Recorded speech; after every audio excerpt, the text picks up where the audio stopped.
Hi, everyone. My name is Emily Singer Lucio, and I'm the ADA coordinator for the University of Maryland. My name is Angie Sandoval. Great. Thanks, Angie. Welcome. I'm happy to have you here today. I wanted to talk with you a little bit about you and your life on campus with a disability. So, can you tell me a little bit about yourself? So I am a sophomore majoring in public health science on the pre-med track, and I'm also minoring in human development. And I'm from Oxon Hill, Maryland. Great. Can you tell me a little bit about your disability?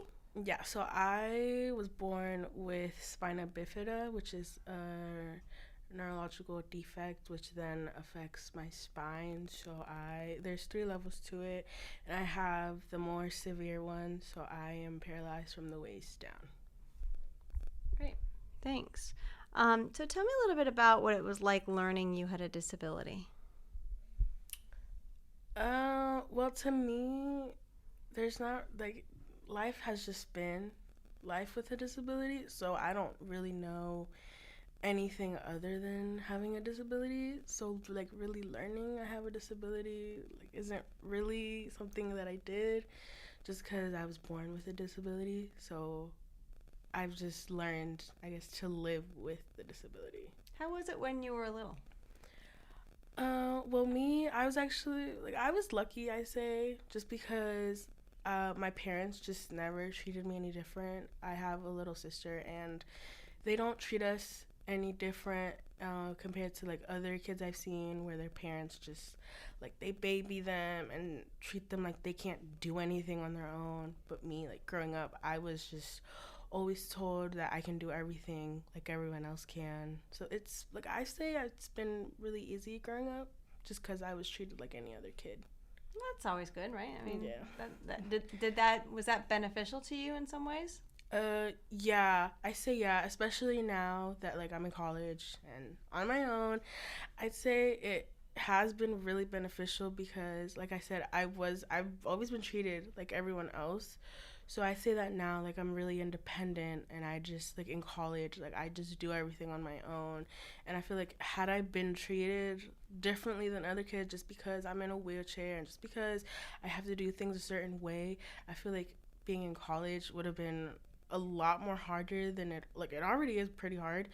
But if had I been treated like differently, then I feel like it would have been even harder to be alone and having to do things on my own. I can see that. I definitely can see Yeah. that. Has it impacted you in different ways at different stages of your life? Yeah, like I'd say when I was little, like in elementary school, um, I felt like I was like everyone else. And then like middle school, I started kind of seeing that I was a little different. So I kind of started just, like saying, oh, why am I different? Why can they do certain things that I can't? But I guess like I say that's kind of normal just because like I can see that like I'm a little different than everyone else. But like growing up, like then in high school and now in college, it's perfectly fine with me.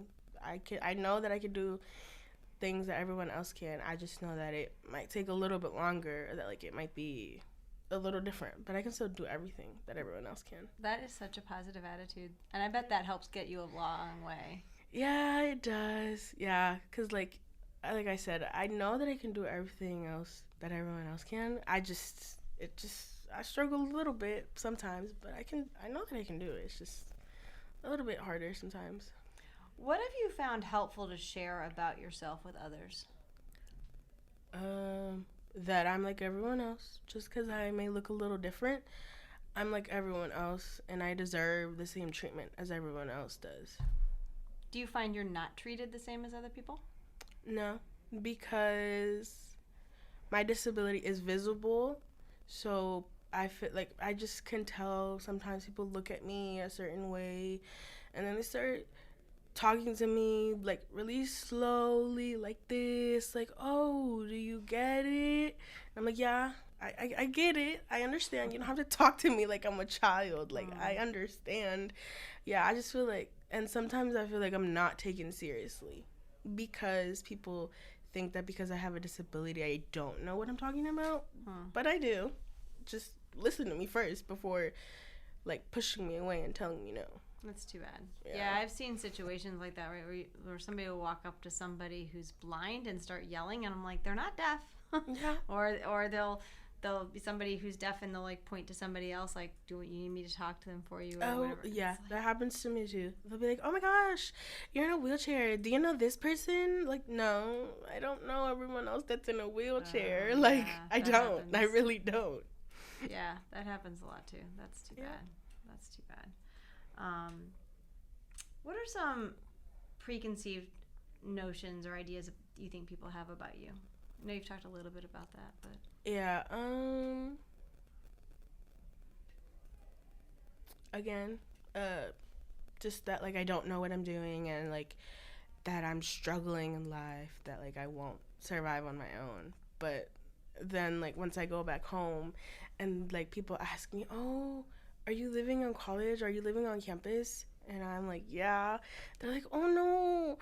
Are you like how are you? How's it going? Are you okay without your parents?" Oh my gosh. I'm like, "Yeah." do people really ask you that? Yeah, people will ask. Wow. Yes, people will ask me when I go back home. They're like, "Oh my gosh, are you in college now?"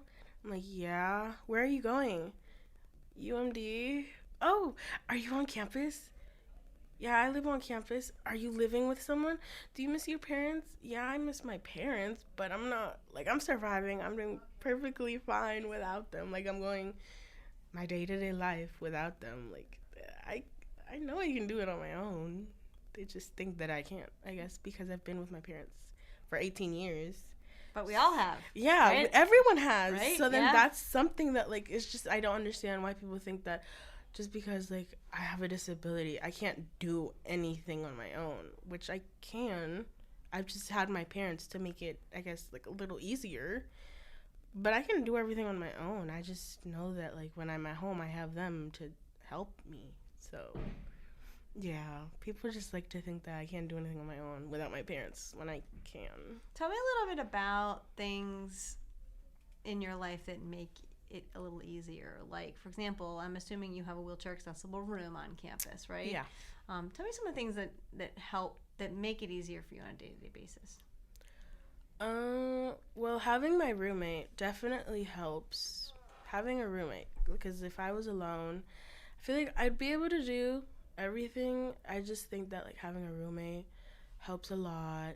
And like yeah, having the accessible room helps a lot. And just having like friends on campus that I know that are there to help me helps a lot.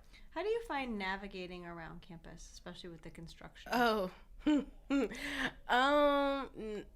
it's not my favorite thing in the world. I don't think it's anybody's favorite thing, disability or no disability. It's not. It's just the construction. Like the construction just makes campus even harder. Like someone yesterday asked me like, "How do you think like accessibility is?" And I was like, "Oh no, it's not." I was like, the fact that the school is built on a hill doesn't help, and then the construction just, it makes it even worse because there's like like the sidewalk is all messed up now, so then there's like like we have to take like different routes. It's just it's not really good at all. Yeah. Yeah. What about other things on campus, like just activities of daily life, like dining halls, other activities you do, things like that? How are things like that? I'd say now going to the dining hall is a lot easier because last year the dining hall was like at the top of a hill, so if my roommate wasn't there, then I couldn't really go eat myself. So I'd say that now at least it is a lot better just because like the dining hall is like right in front of my dorm, so I can just go to the dining hall whenever I want. That's good. At least. That's good. Yeah. Yeah, that's good. Are there things you wish other people knew or understood about you?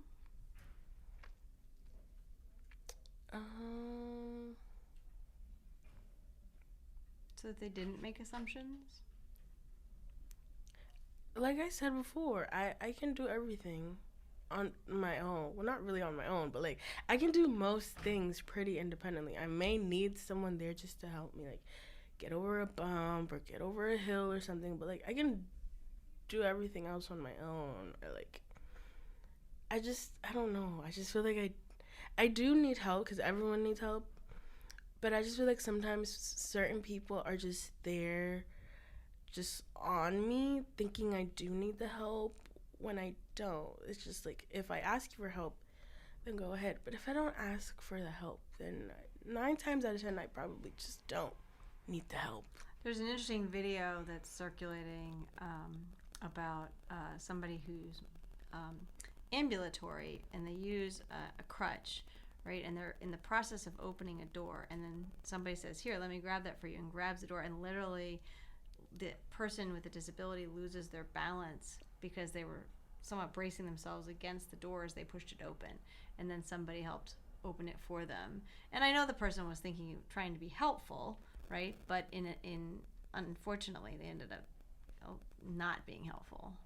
Yeah, that also does happen a lot. Like, sometimes it may look like we're struggling, and we may be struggling, but we know how much we can handle, and if we need help, then we'll go and say, "Oh, hey, can you help me get this door?" But most of the time, when people come and ask if we need help, most of the time they're just, I don't want to say in the way, but kind of in the way, because it's just like we know how to handle everything that we're doing. So if you just are kind of in the way, well, then it kind of defeats the purpose of really helping, I guess. Mm-hmm. Yeah. Mm-hmm.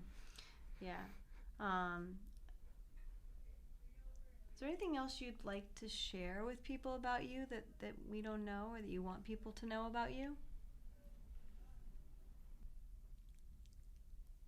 I don't think so. I think I've said everything. Yeah. This is your chance, so I just want to make sure you have plenty of time. I think I've said everything. What, yeah. what, tell me what you see for your future.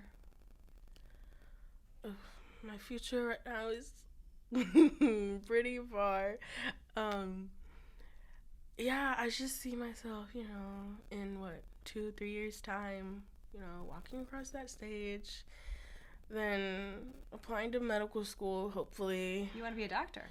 Yeah, Wow. Pediatrician. That's exciting. Yeah. That's exciting.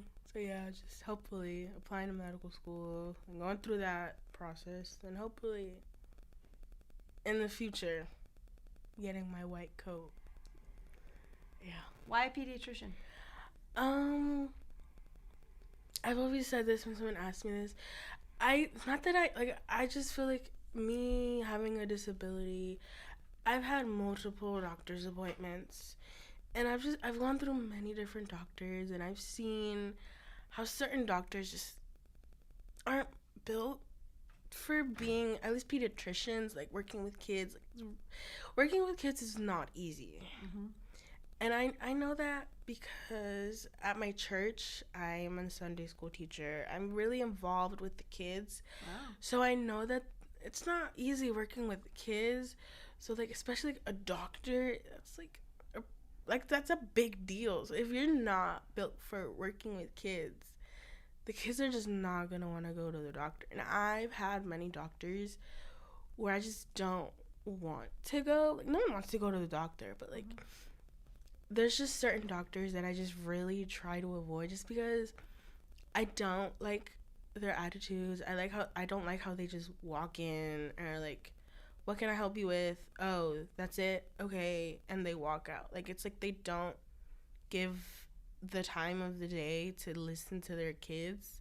So I just feel like, because I know kind of what I've felt, I feel like being a pediatrician can help change that for other kids, Mm-hmm. and not make it as scary to go to the doctor. But also, there's not many Hispanic doctors, so I just kind of want to add to that number too. Well, that's great. Yeah. What do you when you have friends who want to go out and do stuff, how do you deal with situations that may come up where things they want to do aren't accessible, or what do you do? And that happens kind of a lot, and it's I personally don't really feel that bad, just because I'm not the type to really want to go out with friends. I'm much more prefer to stay inside. at least in the night, like, I much prefer stay inside, watch a movie, Mm-hmm. read, listen to music. I honestly much prefer stay inside in the first place. So when they, like, say, oh, we're going here, I first ask, like, is it accessible? They say, oh, it's not. I'm just like, oh, okay, like, it's fine, like, have fun, like, whatever. I help them, like, get ready if they're going somewhere like that, but I don't really feel, like, upset or feel frustrated because I can't go, because I personally don't even really like going out, especially, like, at night. So I'm not really bothered by that.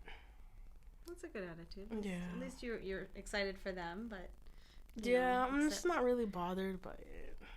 But you know what? It's unfortunate. Yeah, it right? is that, like, there really are still some places where not everyone can go. Mm-hmm.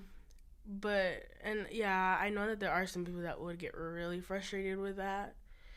But I just am not, just because, like I said, I'm not even really the type to want to go out.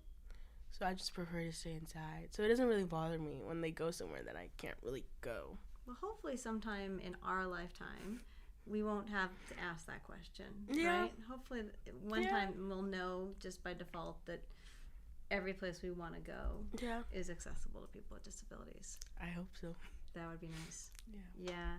Well, thank you so much for joining us today. This has been a great conversation. I've learned a lot about you, so thank you. Thank you. And we appreciate you sharing so much about yourself. And thank you, everyone, for listening today. For more information on accessibility at the University of Maryland, I encourage you to go to the website accessibility.umd.edu. And you can find more information there. And we hope you watch all of our podcasts from this year. Thanks so much. Have a great day.